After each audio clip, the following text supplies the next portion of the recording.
Pasca pencoblosan 15 Februari yang lalu, Pilkada serentak 2017 ternyata masih menyisakan banyak masalah. Sejumlah pelanggaran yang terjadi saat hari pencoblosan membuat beberapa daerah terpaksa harus melakukan pemungutan suara ulang. Tidak hanya masalah administratif belaka, gugatan sengketa pilkada pun diperkirakan akan terus berdatangan ke Mahkamah Konstitusi. Selain menggelorakan optimisme, Pilkada serentak 2017 juga menyisakan beberapa cacat. Di ibu kota, KPU DKI mencatat sedikitnya ada 300 TPS bermasalah selama penyelenggaraan Pilkada DKI Jakarta putaran pertama. KPU DKI Jakarta sendiri melaksanakan pemungutan ulang di beberapa TPS seperti di TPS 01 Kelurahan Utan Panjang, Kecamatan Kemayoran, Jakarta Pusat, serta TPS 29 Kalibata Pancoran, Jakarta Selatan. Di Kalibata, pemungutan suara ulang dilakukan setelah ada temuan dua warga yang mencoblos menggunakan formulir C6 yang bukan miliknya. Sementara pelanggaran juga ditemui di Kemayoran. Berdasarkan aduan dari sejumlah pihak, KPU DKI akan mengevaluasi seluruh petugas TPS yang dianggap bermasalah. Evaluasi oleh KPU pertama SDM penyelenggara di tingkat bawah, PPK, KPPS, BPS, PPK, dan juga tentu tingkat kota, tingkat provinsi, itu harus dilakukan evaluasi. Kedua, soal daftar pemilih. Daftar pemilih akan dilakukan pembenahan gitu. Kemarin terbukti masih banyak warga yang belum terdaftar sebagai pemilih. Nah, ini akan dilakukan pembenahan dan memang tidak semata-mata dari pihak KPU sebenarnya, karena sudah didata banyak warga yang tidak memberikan akses kan. Tidak hanya di DKI, pencoblosan ulang juga dilakukan pada Pilkada Banten. Sebanyak 15 TPS di Kecamatan Teluk Naga menggelar pencoblosan ulang setelah ada dugaan panitia pemungutan suara membuka kotak suara tanpa prosedur. Dugaan pelanggaran pilkada juga ditemukan di Kecamatan Malingping. Tipisnya selisih hasil perolehan suara diperkirakan juga berimbas pada sengketa hasil pilkada. Tidak hanya masalah administrasi ataupun sengketa hasil pemilu, pilkada serentak kali ini juga melibatkan aksi massa yang berpotensi menimbulkan gesekan di lapangan. Ratusan massa pendukung pasangan Karel Murafer dan Yance Wai berunjuk rasa menolak keputusan KPUD Kabupaten Maibrat yang menetapkan pasangan Bernard Sagrin dan Paskalis Kocu sebagai pemenang pilkada. Massa menuntut KPUD Kabupaten Maibrat membatalkan hasil pleno perhitungan suara KPUD Kabupaten. Mahkamah Konstitusi sendiri memberikan waktu bagi seluruh pihak dari 101 daerah yang melaksanakan pilkada untuk mengajukan permohonan hingga 1 Maret 2017. Namun syarat pengajuan permohonan harus sudah diajukan 3 hari kerja setelah pengumuman oleh KPU setempat. Nah, jadi setelah tanggal 13 Maret nanti diregistrasi, nanti tanggal 22 kita akan memulai sidang pendahuluan secara serentak. Katakanlah nanti hakim konstitusi yang baru itu belum masuk, maka akan ada 2 panel hakim yang terdiri dari 4 hakim. Nah, itu langsung menyidangkan secara simultan begitu kan undangan. Nah, nanti di tanggal 30 Maret itu kita sudah bisa sidang pengucapan putusan dismisal. Pasal 158 Undang-Undang Nomor 10 Tahun 2016 tentang Mahkamah Konstitusi mengatur setiap perselisihan hasil penghitungan suara yang bisa diajukan adalah 0,5% hingga 2% tergantung jumlah penduduk di masing-masing daerah. Budi Adiputro, CNN Indonesia. Meski pelaksanaan Pilkada serentak 2017 berlangsung secara aman dan damai, bukan berarti tidak menyisakan pekerjaan rumah. Sejumlah pelanggaran ditemukan di berbagai daerah. Lalu bagaimana evaluasi Pilkada serentak 2017 sejauh ini? Untuk membahasnya lebih dalam lagi di studio sudah hadir saat ini bersama saya ada Mbak Titi Anggraini, Direktur Eksekutif Perkumpulan untuk Pemilu dan Demokrasi atau Perludem. Terima kasih Mbak Titi sudah datang. Kemudian ada Bang Arteria Dahlan, anggota Komisi 2 DPR RI dari fraksi PDI Perjuangan. Terima kasih Bang Arteria. Selamat dan malam, untuk mengawal Waalaikumsalam warahmatullahi wabarakatuh. Untuk mengawal kita secara moral dan spiritual ada Romo Beni Susetio, budayawan. Terima kasih Romo sudah datang dan nanti akan kita minta juga untuk memberikan perspektif yang lain terkait dengan Pilkada serentak ini. Kita akan mencoba mengevaluasi pelaksanaan Pilkada serentak yang beberapa hari lalu. Kenapa kemudian kita CNN Indonesia masih mengangkat evaluasi terkait ini? Ini seperti habis banjir gitu. Kalau banjir kan mungkin 1-2 hari kita masih beres-beres, belum tahu kita kena penyakit apa atau di rumah rusaknya apa. Mungkin setelah seminggu baru ketahuan tegalnya ada yang pecah atau plafonnya ada yang rontok atau apapun. Nah, ini sudah 10 hari setelah Pilkada berlangsung. Temuan-temuan evaluasi apa yang kemudian dari awal terlihat dan semakin ke belakang semakin terlihat, Mbak Titi? Iya, pada dasarnya memang pada hari pertama dan masa rekapitulasi di kecamatan itu juga sudah terlihat dan terpantau ya. Paling besar persoalan di Pilkada serentak 2017 lalu adalah soal kualitas daftar pemilih tetap dan bagaimana pelayanan hak pilih kepada warga. Itu kasus yang paling banyak muncul dan merata di 101 daerah, terutama ketika pemberlakuan soal penggunaan hak pilih dengan KTP elektronik dan surat keterangan. Jadi ada beberapa temuan soal perbedaan. Yang pertama kualitas DPT, banyak sekali nama-nama yang sudah dimutakhirkan di lapangan lalu kemudian tidak termutakhirkan ketika menjadi daftar pemilih tetap. Ketika kami melakukan pemantauan di Banten, saya sendiri langsung itu juga kami temui gitu. Jadi sudah mendapatkan formulir pemutakhiran, stiker, tapi ternyata namanya tidak muncul di DPT. Itu terjadi. Seberapa persen, Mbak, untuk kualitas DPT yang buruk ini? Ini kan maladministrasi kan misalnya? Kita tidak mengatakan kualitas DPT-nya buruk ya, tapi ada problem di pemutakhiran kita karena kita tidak melakukan audit data pemilih secara komprehensif di 101 daerah. Tapi ini merata, di 101 daerah itu hampir semua ada temuan.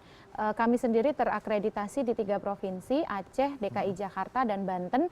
Dari TPS yang kita datangi itu 70% ada problem soal DPT. Minimal warga yang kemudian datang namanya tidak ada di DPT, dia mendapatkan perlakuan yang tidak standar. Jadi yang pertama kualitas DPT, yang kedua adalah prosedur, mekanisme dan tata cara pemungutan penghitungan suara di TPS yang tidak standar. Tidak terstandar ini dalam artian ada otonomi relatif dari KPPS untuk menentukan mana orang yang boleh memilih, mana yang tidak, tapi tidak merujuk pada ketentuan yang berlaku. Misalnya diberlakukan secara salah fungsi C6. C6 itu kan sejatinya surat pemberitahuan memilih, bukan syarat untuk menggunakan hak pilih. Tetapi di beberapa TPS, bahkan dialami sendiri oleh peneliti Perludem di 2 TPS di DKI Jakarta, C6 itu diberlakukan sebagai syarat untuk menggunakan hak pilih. Padahal dia sudah ada terdaftar di DPT, tapi dia tidak mendapatkan, tapi tidak boleh menggunakan hak pilih pada sebelum jam 12. Meskipun Jadi dia, KPU dan Bawaslu 1 hari menjelang pilkada sudah woro-woro bahwa bisa pakai KTP elektronik gitu kan, Mbak? Dan ini tidak berlaku. Ini tidak tepat. Sepanjang dia namanya ada di DPT, walaupun dia tidak mendapatkan C6, dia tetap boleh menggunakan hak pilih sebelum jam 12 karena namanya ada di DPT. Jadi kesalahan prosedur ini merata. Jadi kesalahan prosedur karena ketidakpahaman atau kekurangan pahaman. Nah, ini berkaitan dengan problem berikutnya yaitu soal sosialisasi.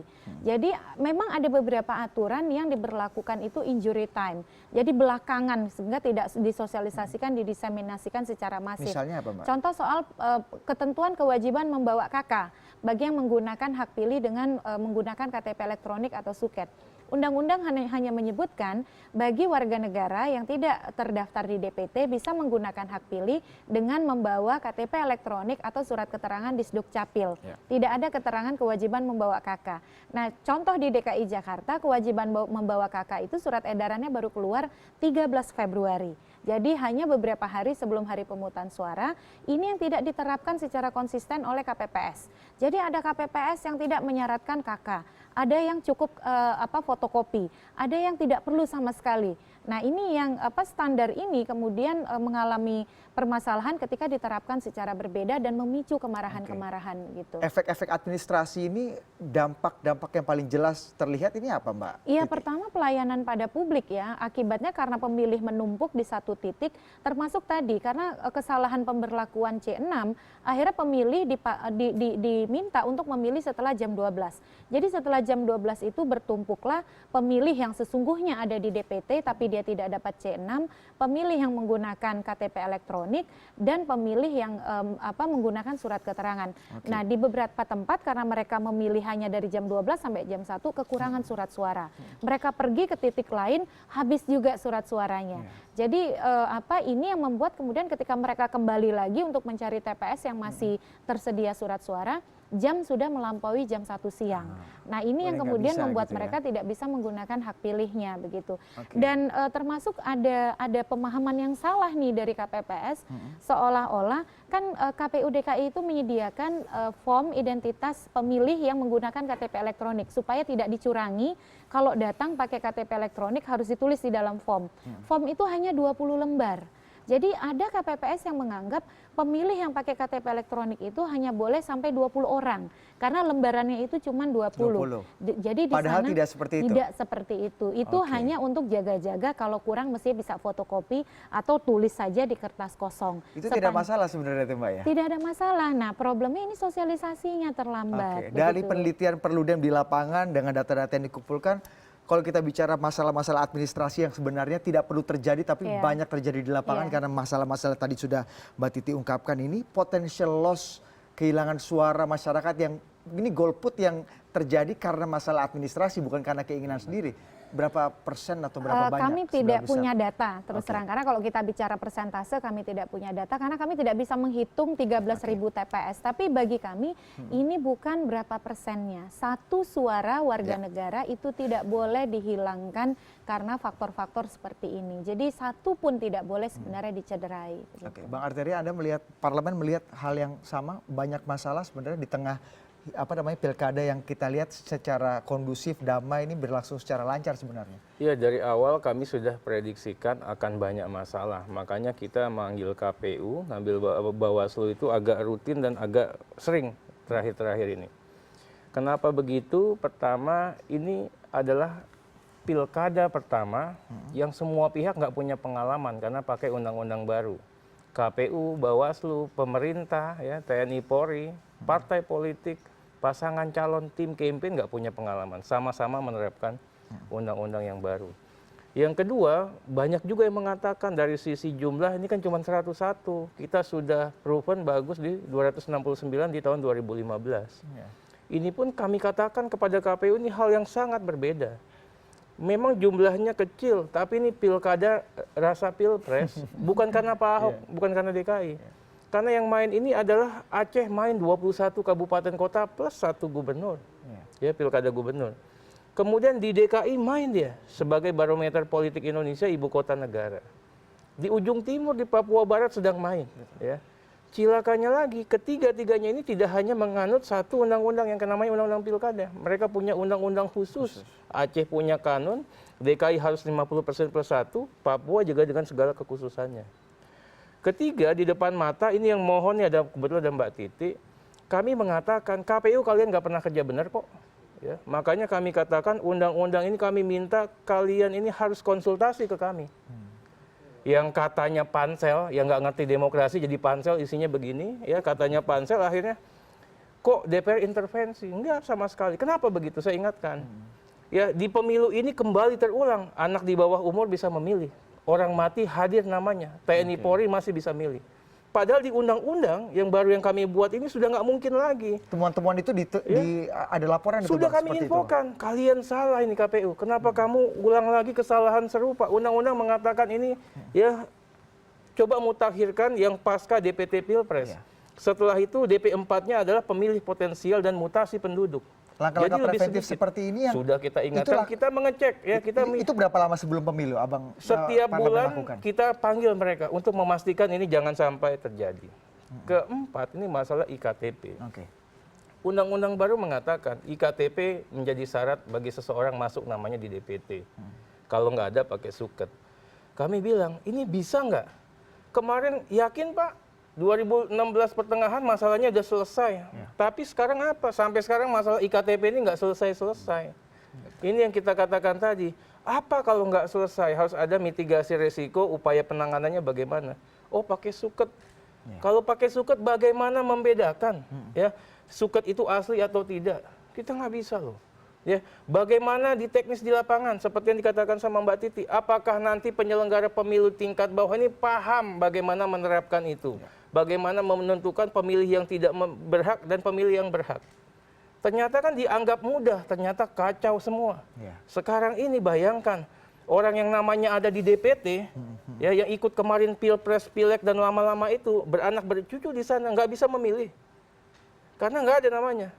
Kemudian juga ada namanya di DPT nggak dikasih C6, ada namanya di DPT ya dikasih C6, tapi TPS-nya dibuat jauh, berapa kilo dari tempat tinggalnya. Nah sekarang yang nggak ada di DPT, Iya. undang-undang kan mengatakan bisa pakai tunjukkan KTP elektronik pakai suket. Betul. Tapi KPU melaksanakan akrobat kebijakan lagi. Yang inilah yang saya katakan, 5 orang KPU ini ternyata lolos lagi di pansel. Ini yang saya katakan nih, gimana ceritanya? Harusnya Ya, semua masalah-masalah perspektif tadi ini. ada solusinya, Bang. Wah, sudah kita katakan semuanya sudah kita petakan di Komisi 2. Ada solusinya dan kita katakan sekarang ini adalah eranya bagaimana rakyat berpesta demokrasi dengan riang gembira karena apa? Aturan mainnya sudah sangat revolusioner dan fenomenal. Memaksa semua pihak untuk bertindak baik untuk demokrasi sehat. Tapi kan karena penyelenggaranya nggak paham hukum, sok pinter sendiri kejadiannya seperti ini. Sekarang ada kejadian mereka kerja nggak? Apa yang mereka lakukan? Saya ingin tanyakan sama KPU. Kami Komisi 2 hari pertama langsung sasar. Wilayahnya wilayah Tanah Abang. Kemudian wilayahnya wilayah di Tanjung Duren yang daerah-daerah apartemen. KPU dia kerjanya kemana? Ke Lapas sama ke Menteng, Taman Menteng. Ini saja dari paradigma berpikirnya aja sudah keliru. Nah kemudian juga kita juga mencermati memang semua kejahatan demokrasi ada di Indonesia.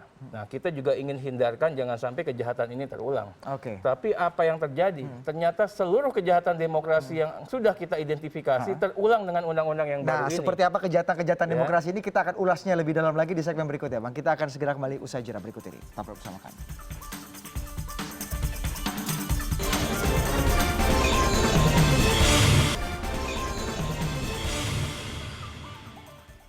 Baru sekitar 6-7 menit kita diskusi, tapi inventarisir masalahnya banyak sekali ya. Tadi kita bicara, Mbak Titi, Bang Arteria, bicara mengenai masalah-masalah administratif. Tadi yang tertarik saya dengan komentar Bang Arteria terakhir. Tidak hanya masalah administrasi belaka, tapi juga ada kejahatan demokrasi yang dilakukan oleh penyelenggara pemilu atau pasangan calon atau Semuanya terlibat. pemilih juga? Iya. Gimana? Apa perspektif Anda? Jadi kalau kita kan pakai staging, ada tahapan sebelum, pada saat, dan setelah. Saya ingin sampaikan pemilih memilih lebih dari satu kali masih terjadi.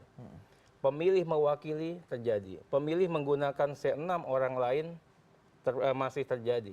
Orang yang tidak berhak memilih datang ke TPS bisa memilih. Pemilih dari kabupaten lain memilih di kabupaten yang sedang mengadakan pilkada. Begitu juga mengenai pengkondisian demokrasi. Ya, bagaimana birokrasi dipakai sebagai mesin pemenangan. Kita punya Bawaslu, kita punya KASN. Kemudian juga masalah Anda masih melihat itu oleh para petahana-petahana? sangat. Misalnya Anda bisa sebut Bang daerah-daerah Banyak mana? sekali kabupaten, karena ini ada kaitannya dengan yang mau MK, saya juga nggak enak untuk menyatakannya. Kemudian intimidasi karena superioritas dan subordinat, kayak di daerah-daerah kebun, daerah-daerah tambang. Semua pegawai itu saya yakin nggak ada pilkadanya, tiba-tiba suaranya bulat untuk salah satu pasangan calon. Bagaimana pelaksanaan mutasi, demosi, dan sebagainya di kalangan-kalangan birokrasi. Eksodus pemilih masih terjadi. Kemudian juga ada fenomena yang menjadikan orang menjadi calon tunggal. Ya, meloloskan pasangan calon yang tidak berhak lolos jadi lolos. Ya, kemudian yang harusnya lolos tidak bisa lolos. Ini juga kejadian yang luar biasa. Di perkotaan manipulasi pemilih kejadian. Di perkotaan juga ya money politics luar biasa hebatnya. Satu suara bisa 1 juta. Ini yang saya tanyakan, Perludem Anda di mana? Ya, kemudian juga kita ingin Itu sampaikan real lagi. sekali Bang masalah-masalahnya. Emang kita ngelihatnya kayaknya semua damai, Yang semua terakhir ini masyarakat adalah berpesta. hilangnya hak pemilih. Jadi hak konstitusional warga negara untuk memilih, yang mereka sangat antusias datang memilih dari pagi menunggu, ya, kemudian memenuhi seluruh persyaratan, tapi tidak bisa memilih. Alasannya sangat konyol. Katanya surat suaranya sudah hilang, sudah habis. Ya, saya ingin tanyakan kemana kalian, Mendagri dan KPU? Kita kasih anggaran kok kerja nggak benar, ya kan? Kemudian lagi bagaimana orang yang sudah punya penuhi persyaratan semuanya tidak bisa memilih karena apa? Karena waktunya terlambat. Kemudian yang paling konyolnya lagi karena penyelenggara pemilu tidak mengetahui aturan main, tidak tahu hak dan kewajiban dan tidak punya solusi. Bayangkan yang dikatakan sama Mbak Titi, hanya karena nggak pegang C6, ya tidak bisa memilih. Ini yang saya katakan, C6 itu bukan syarat memilih. Ya, ini yang kejadian-kejadian ini yang saya katakan kalau saya sekarang ini koreksi total atas kinerja KPU, koreksi total atas kinerja KPU DKI yang saya katakan ini sudah kelewatan. Itu menarik sekali. Romo, kalau tadi kita inventarisir masalah yang diungkapkan Mbak Titi dan juga Bang Arteri, ya ini banyak sekali masalah. Ini kalau kita kan ngelihatnya kayaknya semuanya berjalannya lancar, pemilu masyarakat happy, libur, kita semua ada rame-rame. Tapi dengan segala hiruk pikuk permasalahan yang ada ini bisa berujung atau bisa berimbas pada legitimasi hasil nggak? Ini ya, kalau mempengaruhi hasil enggak ya, tapi problem kita adalah dari pemilu ke pemilu kualitasnya itu semakin hari semakin menurun. Itu yang harus kita katakan. Harusnya kan mereka ini sudah lama yang duduk di KPU, itu kan sudah 2 periode, punya pengalaman dong. Misalnya mengenai persoalan C6, persoalan mengenai masa yang di DKI saja, hal yang transportasinya mudah, datanya ada, itu aja masih kekurangan formulir. Itu kan menunjukkan sisi profesionalitasnya kan tidak ada gitu loh. Nah, kalau itu kan harusnya mereka belajar gitu. Tadi harus ada evaluasi yang dalam. Apa sih yang menyebabkan kok semua peristiwa itu terulang kembali? Dan itu nggak pernah dibenahi. Jadi menurut saya ada sistem manajemen yang memang tidak pernah dibenahi mencari akar masalahnya apa. Masalahnya menurut Anda Iya, dari tahun ke tahun sama. Yang itu diungkapkan setiap tahun ya begitu, Pak, di politik. Tambah buruk ya, persoalan pendataan, persoalan yang satu boleh menggunakan KTP tetapi dalam lapangan itu sulit direalisasi. Itu kan persoalan yang tiap tahun terjadi. Harusnya tiap kali pemilu itu kan kita belajar. Kan kita punya evaluasi. Lah dari evaluasi itu kan kita punya solusinya kan. Bagaimana cara kalau misalnya kekurangan formulir, bagaimana itu bisa diatasi secara cepat. Lah, disinilah peranan KPU dan Bawaslu-nya menurut saya kurang optimal gitu loh. Karena kurang optimal apa yang terjadi di lapangan ketika ada kasus-kasus mereka tidak punya action plan-nya bagaimana untuk mengatasinya. Sehingga gagap gitu loh. Lah, yang kedua menurut saya sosialisasinya juga kurang.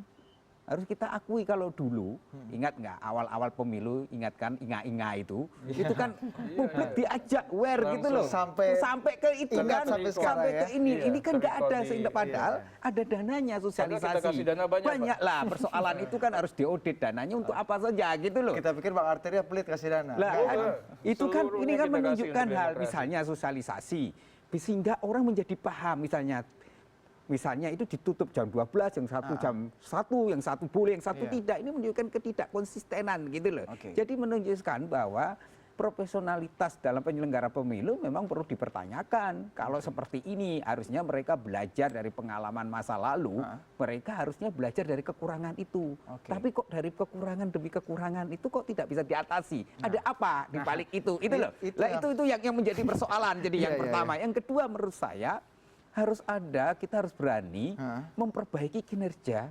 KPUD dan KPU sekarang ini untuk kedepannya putaran kedua ini. Tapi kepilih lagi sama pansel kita. Nah ini persoalannya, artinya kan yang gagal itu kan harusnya tidak terpilih kan harusnya. Menurut tapi Anda gagal juga, Romo? Kalau dia gagal sebagai penyelenggara pemilu yang harusnya memberi jaminan, tetapi dalam kenyataan di lapangan banyak masalah, itu kan harusnya tahu diri lah secara etis kan gitu. DKI masih sampai 2018. 18. Artinya kalau itu kepilih lagi ya kebangetan lah. Artinya gini loh. Artinya kita mulai melihatnya dalam persoalan ini adalah manajemennya, menurut saya manajemen pengorganisasian yang lemah, sehingga manajemen pengorganisasian yang lemah itu membuat kesulitan, ada kebingungan ketika ada persoalan, sehingga mereka tidak bisa mengatasinya. Ini kan sudah bertahun-tahun terjadi kan, dan setiap kali pemilu kok masalahnya sama gitu loh. Itu dia. Itu Mbak loh. Titi, Anda melihatnya ada perbaikan yang signifikan nggak dari pilkada serentak 2015 yang lalu atau mungkin pilkada-pilkada sebelumnya juga? Ada perbaikan ya. Pertama dari sisi transparansi dan akuntabilitas dan data pemilih, kita sekarang sudah punya database pemilih online terbesar di dunia. Hanya satu-satunya di Indonesia, seluruh Indonesia kita bisa memeriksa data kita sudah masuk DPT atau belum. Tapi di lapangannya tidak ada aplikasinya gitu loh. Tahapan-tahapan itu sudah diatur. Bagi orang yang terpapar informasi, mereka bisa mengecek secara online. Jadi mekanisme akuntabilitas itu ada. Tapi ada yang masih belum sempurna soal penggunaan aplikasi ini, yaitu sosialisasi. Jadi kalau Romo Beni, saya, Pak Arteria gitu, pasti tahu gitu ada aplikasi itu. Tapi kemudian sosialisasinya tidak berjalan. Nah, yang berikutnya adalah soal keterbukaan. Misalnya dana kampanye dibuka kepada publik, walau kemudian kalau bicara kebenaran laporan dana kampanye itu problem berikutnya ya, yang harus memang ada diskusi tersendiri. Jadi upaya untuk perbaikan, keterbukaan, akuntabilitas, partisipasi itu lebih baik. Ada tersedia. Dan 2017 ini walaupun Aceh misalnya sudah ada yang akan mengatakan akan ke MK, dari sisi tingkat kekerasan dan konflik, Aceh pilkada kali ini paling kondusif. Meskipun dikhawatirkan akan terjadi eskalatif di sana. Ya. Dibandingkan Papua Barat juga ya waktu itu 2006, diindikasi kekerasan Papua tapi tenang, Barat, tapi juga tenang. Dibandingkan 2006-2012 pilkada Aceh, termasuk Papua Barat, dibandingkan dengan dia 2012 lalu, sekarang bicara sampai H+10 relatif lebih kondusif dibandingkan yang sebelumnya. Kita berharap situasi ini tetap terjaga. Mengapa Indonesia sebagai salah satu negara yang paling terdepan untuk demokrasi? Karena demokrasi kita tidak pernah berdarah-darah. Dalam artian tidak ada korban jiwa. Nah ini yang harus kita pertahankan, tapi bukan berarti kita berhenti di sana. Kualitas substansialnya harus jalan, bukan sekedar Tapi kan prosedural. ini menunjukkan bahwa rakyat itu lebih dewasa. Tapi persoalannya secara teknis penyelenggara pemilu prosedurnya ini yang mesti masalah. Itu Itu loh, jadi Mbak Titi juga harus bisa membedakan. Pisau analisanya ya harus dibedakan antara penyelenggaraan pemilu dengan keamanan dan ketertiban. Penyelenggaraan pemilu kalau menurut kami Komisi 2, kami yang buat undang-undang pemilu kemarin masih jauh dari yang kami harapkan. Ya. Bagaimana kepatuhan penyelenggara pemilu itu jauh sekali. Bagaimana pengetahuan, jadi jangan bicara mereka patuh, pengetahuan penyelenggara akan norma hukum saja sudah banyak yang tidak tahu. Kedua, tidak hanya dia tidak tahu, ya dia juga nggak bisa mempergunakan bagaimana layaknya seorang penyelenggara yang baik. Atau peraturannya mungkin nggak masuk Ketiga, akal. kita belum lagi bicara faktor eksternal yang namanya integritas. Ini yang kita katakan sangat jauh di sini. Nah, kemudian bicara mengenai penyelenggaraan itu sendiri. Ya, saya nggak melihat ya ada komisioner di Pilkada 2017. Nama komisioner itu kita khidmatkan ya, bukan seperti badan atau aparatur. Mereka bisa melaksanakan diskresi tatkala norma itu abu-abu. Tatkala ini semua kita lagi deadlock. Bagaimana ada solusi untuk demokrasi ke depan. Ini nggak kelihatan sama KPU yang ada di sini. Baik KPU pusat maupun KPU yang ada di daerah yang menyelenggarakan pilkada. Kami juga melihat ya, secara kualitatif penyelenggara ini sangat buruk. Ya. Kalau dikatakan partisipasi pemilih sangat tinggi untuk DKI dan beberapa daerah, memang itu kerjanya KPU, tidak itu. Itu hebatnya undang-undang pilkada. Kenapa? Undang-undang pilkada itu memaksa sekarang semua parpol untuk melahirkan calon-calon yang hebat. Memaksa ruang pertempuran itu hanya sebatas pada visi misi program. Sehingga orang pada ribut di medsos dan sebagainya. Ini yang kita katakan, ini bukan hebatnya teman-teman penyelenggara. Belum lagi yang lain. Saya ingin katakan untuk Aceh. Tapi untuk hebatnya Aceh, rakyat pasti hebatnya rakyat. Semua ini kemenangan rakyat. Begitu kita bicara Aceh, Komisi 2 ini ke Aceh hampir setiap bulan terakhir untuk memastikan bagaimana Aceh, Papua, dan DKI ini tidak bermasalah. Jadi kalau dikatakan itu bagian dari pencapaian KPU, kami ini sangat-sangat berkeberatan. Karena tidak hanya penyelenggara pemilu yang membuat ini sukses, tapi masyarakat dan juga masyarakat luar biasa hebat. Kita akan membahas gimana kemudian ini masih ada beberapa daerah, Jakarta terutama yang akan melakukan putaran kedua dan kita nanti Jakarta. hanya Jakarta dan juga kita masih akan menghadapi Romo sengketa-sengketa yang banyak dan juga di bawah ini pergolakan sepertinya juga beberapa daerah ada. Kalau kita lihat di Papua Barat beberapa kabupaten juga sudah ada demonstrasi. Tapi kalau bagaimana kemudian kita menghadapi ini, kita bahasnya di segmen berikutnya. Kita akan segera kembali saja dan berikut ini. Tapi kalau pemahamannya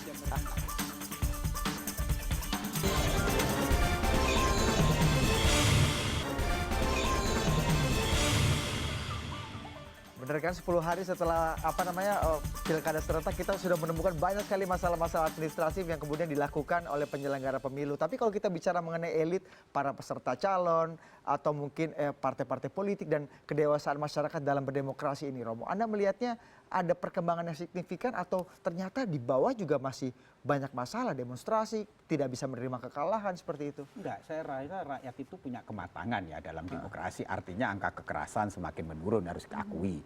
Memang ada mobilisasi, isu-isu, sentimen-sentimen itu yang terjadi. Tetapi kan rakyat dengan dewasa juga memudahkan penentuan pilihan. Ada daulat rakyat di dalamnya gitu loh. Hanya persoalannya menurut saya dalam penyelenggara pemilu ini jauh dari harapan kita.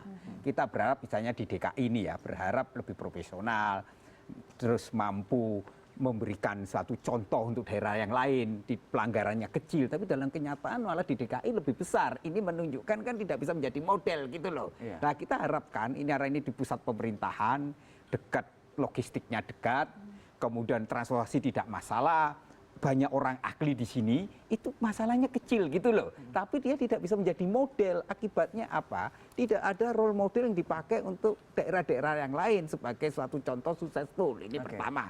Yang kedua menurut saya penyelenggara pemilu itu harus netral.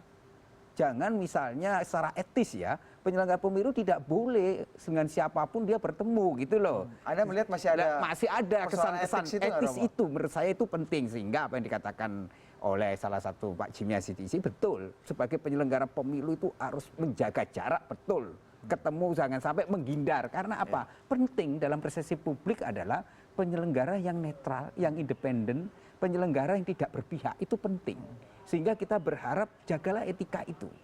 Jadi dengan alasan karena tidak sengaja, itu jangan pakai begitulah, karena dia tahu konsekuensi sebagai penyelenggara pemilu dalam situasi yang macam ini harus betul-betul menunjukkan independensi dan jangan mudah dimanipulasi, sehingga tidak menimbulkan persepsi yang berbeda. Ini pentingnya.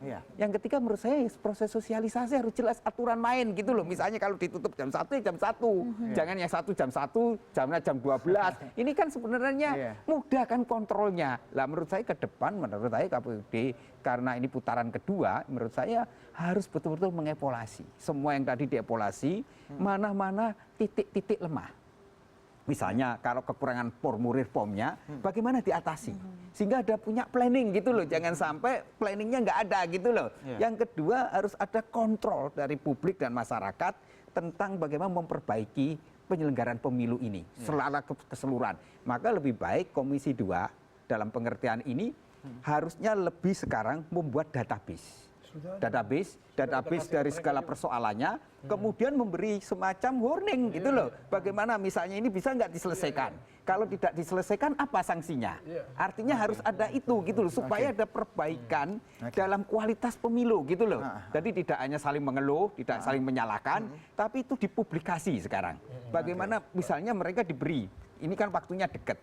Misalnya mengenai formulir itu. Kalau mereka gagal menyediakan ini, apa sanksinya dari publik? Tapi juga harus ada sanksi sosial gitu loh. Sanksi sosial itu penting itu supaya menunjukkan gini tidak saling mengklaim gitu loh. Nah di sini menurut saya anggota DPR juga konflik interestnya harus berkurang demi kepentingan bangsa dan negara. Ini penting gitu loh. Itu penting karena demi kualitas supaya tidak ada konflik interest kepentingan gitu loh. Supaya kalau tidak ada konflik interest kepentingan, maka pemilu akan berkualitas gitu loh. Maka di sini juga DPR sebagai pengawas juga harus menunjukkan negarawannya demi memperbaiki kualitas pemilu sehingga persoalan klasik ini tidak lagi menjadi persoalan terus-menerus gitu loh. Kalau di Komisi 2 itu memang tidak ada fraksi, yang ada itu adalah partai Komisi 2. Jadi kita memang betul-betul merah putih, nggak bicara partai, sangat kompak bicaranya NKRI dan bagaimana membangun peradaban kebangsaan. Tapi mengawal hal-hal yang sangat tidak beres ini ke depan seperti apa Bang? Sudah 6 bulan sebelumnya apa yang dipaparkan namanya daftar inventarisasi masalah kayak kita buat undang-undang ini, kita sudah sampaikan ke KPU. Setiap pasal di revisi undang-undang ini kita sudah tujukan untuk mengantisipasi kejahatan-kejahatan demokrasi mana. Makanya kita yakin betul mudah-mudahan ini nggak akan kejadian lagi. Sebelum saya bicara panjang, saya takut habis waktunya. Saya mau mengucapkan banyak terima kasih sekali kepada seluruh rakyat Indonesia yang sudah melaksanakan pesta demokrasi begitu beradab. Kita semua sudah dijadikan contoh bagi dunia, Pak Romo. Ya bagaimana negara demokrasi ketiga terbesar di dunia ini menyelenggarakan demokrasi setiap tahun secara aman, tertib, lancar dan damai. Bagaimana yang katanya demokrasi Islam ini nggak bisa berjalan ya secara tertib. Bahkan di Aceh kita buktikan 21 kabupaten kota plus 1 pilkada provinsi aman, tertib, lancar. Bahkan terakhir Pak Mualim langsung salaman sama Pak Irwandi Yusuf kemarin, makan bareng. Ini sejuk dan semua mata dunia mencontohkan kepada Indonesia, terlepas dari memang masih banyak pembenahan yang ada di sana-sini. Kedua, kita juga mohon sekali kepada penyelenggara pemilu untuk memperbaiki diri. Ya, jangan sampai kejahatan-kejahatan demokrasi kemarin penyimpangan-penyimpangan yang terjadi, ya, apalagi yang namanya hak konstitusional warga negara untuk memilih itu terhalang-halangi untuk di putaran kedua ini. Anda sudah kami kasih begitu banyak dana tanpa kami koreksi, ya. Tolong bekerja layaknya sebagai komisioner, tolong bekerja dengan sehebat-hebatnya, sehormat-hormatnya untuk menjadi patriot demokrasi. Kita nggak ada urusan yang menang mau nomor 1, 2, dan nomor 3. Ketiga, saya juga minta betul penyelenggara KPU ini yang hadir ini harus paham hukum, paham undang-undang. Masa iya dan tidak peka sih ada DPT, daftar pemilih tetap, yang melebihi jumlah pemilih? Masa Mendagri sama KPU nggak bisa mikir sih, ya?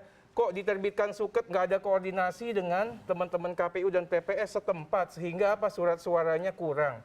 Ini yang kita katakan nggak bisa kita terima dengan akal dan logika akal sehat. Saya ingin katakan kita tidak dendam, tapi kami mohon semua penyelenggara yang bermasalah ini jangan dipakai lagi. Tidak hanya sampai di clear situ. Sekali nih pernyataan Bang Arteria. Semua penyelenggara yang terindikasi terlibat, ini undang-undang pilkada yang sekarang yang baru ini sangat hebat. Ya, tidak ada ruang bagi yang bermain. Dan semuanya sangat terukur. Anda punya prestasi, kita kasih reward, tapi yang salah ini sanksinya berlapis. Ada sanksi administrasi, ada sanksi pidana. Menghalang-halangi orang untuk tidak bisa memilih 3 sampai 6 tahun. Jadi kalau kita mau terapkan, saya pikir ke depan akan lebih baik lagi. Makanya penegakan hukum pidana pemilu juga harus segera dan disegerakan. Sehingga apa? KPU DKI ini nggak senyum-senyum lagi. Minimal mukanya agak cemas sedikit untuk bisa bekerja lebih baik lagi. Ya, mungkin Bang Arteria kurang galak, jadi masih pada Nah, saya juga mohon sebenarnya ya kepada MK ini. MK memeriksa potensinya 11 daerah. Ya. Dan bisa bertambah. Dan karena bisa bertambah. provinsi ada yang rekapnya baru hari ini dan besok. Iya. Saya mohon sekali. Ya, ini kan tadi kita bicara kabupaten ya. Saya mohon sekali MK ini jangan jadi mahkamah kriminal. Ya, MK juga jangan jadi mahkamah kalkulator. Kembalilah ke hitahnya untuk memastikan, untuk mencari yang namanya penerapan hukum progresif dan kebenaran substantif ini. Anda harus bisa lihat ya bagaimana manipulasi dilakukan secara terstruktur. Ya, bagaimana kejahatan demokrasi yang sangat mempengaruhi hasil suara. Hanya karena aturan ini semuanya juga tidak bisa diperiksa sama MK. Mudah-mudahan kita yakin betul demokrasi ke depan lebih baik lagi.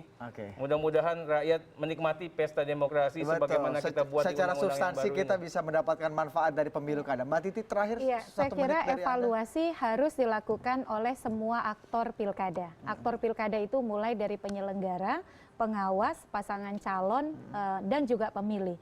Ini memang putaran kedua hanya untuk DKI Jakarta. Tapi kan 2018 akan ada 17 provinsi yang pilkada dan sisanya kalau di total provinsi kabupaten kota 176 daerah. Jadi apa yang menjadi problem pilkada 2017 harus jadi perbaikan dalam konteks regulasi dan juga implementasi di lapangan oleh penyelenggara. Kepada pemilih harus lebih proaktif lagi memastikan bahwa memang kita jangan sampai kehilangan hak pilih. Terutama ketika calonnya berkualitas seperti di DKI Jakarta, hak pilih itu ternyata satu saja sangat berharga kan?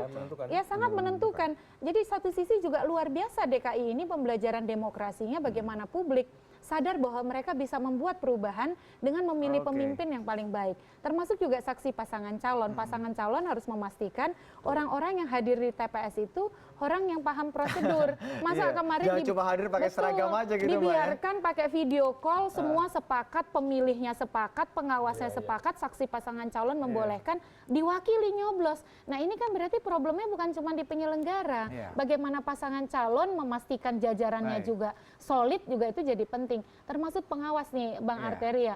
Mengapanya ada satu TPS, ada satu pengawas kan tujuannya untuk jadi benteng. Yang menjadi begitu. masalah bukan penyelenggaraan pilkada saja yang bermasalah, tapi waktu kita juga tidak banyak jadi bermasalah. Terima kasih sekali lagi. Mudah-mudahan kritik ini bisa membangun supaya penyelenggaraan pemilu bisa tidak hanya lancar secara prosedur ya Bang ya, tapi secara substansi kita mendapatkan keadilan substansial itu bisa terjadi lewat suara yang kita berikan di pemilu kada. Terima kasih Bang Arteria, terima kasih Mbak Titi, terima kasih Romo atas perbincangannya malam hari ini.